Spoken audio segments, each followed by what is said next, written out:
We are learning more about the latest cyber attack against the National Oceanic and Atmospheric Administration. That's right. 4 critical NOAA websites were hacked, and some officials now are pointing the finger at the Chinese government. Karen Travers has more now on what this means for your safety during severe weather.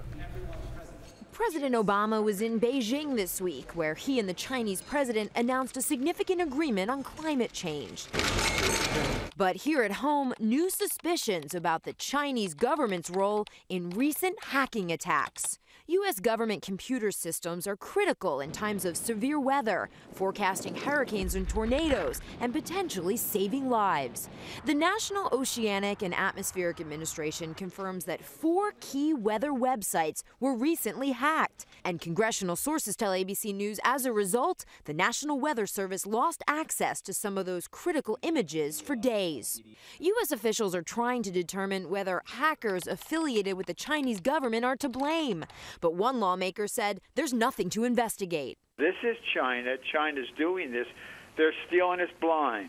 Earlier this week, the U.S. Postal Service said that unknown hackers were behind a data breach that affected some of its customers and employees. National security officials say there's been an uptick in these sorts of attacks by more sophisticated players. Terrorism is still the #1 national security threat, but we've seen cyber grow at an alarming rate.